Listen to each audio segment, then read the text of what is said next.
ایک صحابی آئے، یا رسول اللہ میرا پڑوسی ہے، اس کی کھجور ایسے ٹیڑھی ہو کر میرے گھر میں چند اس کی شاخیں ہیں، ان پہ پھل لگتا ہے، وہ جو ٹوٹ کے گرتا ہے میرے بچے اٹھا لیتے ہیں، ہم غریب ہیں، وہ بھاگا بھاگا آتا ان کے منہ سے کھجور نکال لیتا ہے، اس کو کہیں کہ بچوں پر اتنی زیادتی نہ کرے۔ آپ نے اس کو بلایا، وہ منافق تھا، آپ نے اس سے فرمایا بھئی ایک سودا کرتے ہو؟ کہا جی کیا؟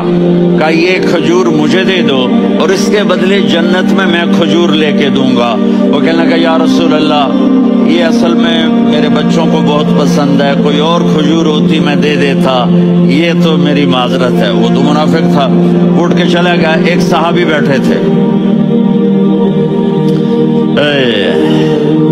وہ کہنے لگے یا رسول اللہ اگر میں وہ کھجور لے کے دے دوں تو مجھے جنت میں لے دیں گے؟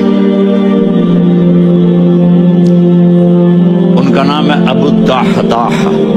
آپ نے کہا ہاں تو مجھے لے کے دے دے میں تمہیں لے دوں گا۔ وہ اس کے پیچھے چلے گئے، اے بھائی کتنے میں بیچو گے؟ میں نے کہا جا میں نے اللہ کے نبی کو نہیں دی، تمہیں کیسے دے دوں؟ کہا اچھا بھائی منہ سے بول کتنے لینے ہیں؟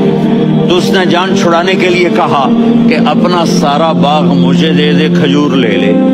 باغ میں 600 کھجوریں اور یہ کھجور کسی اور کو دینی ہے۔ تو کہتا ہے پکے ہو، پھرو گے تو نہیں؟ کہا میں پاگل ہوں، میں پھروں گا؟ مجھے 600 کھجوروں کا باغ مل رہا ہے۔ انہوں نے کہا ڈن، کھجور میری باغ تیرا۔ وہ بھاگے بھاگے آئے، یا رسول اللہ میں نے سودا کر لیا۔ کہا کیسے کیا؟ کہا سارا باغ دے کے کھجور لے لی۔ آپ نے کہا پھر میرا سودا بھی بدل گیا۔ کم من عدق رداح ودار فیاح لأبی الدحداح فی الجنہ۔ میرے ساتھی میں اپنی آنکھوں سے دیکھ رہا ہوں کہ اللہ نے تیرے لیے جنت میں ایک گھر نہیں محل بنا دیے، سینکڑوں، اور ایک باغ نہیں ہزاروں باغ تیرے لیے تیار کر دیے۔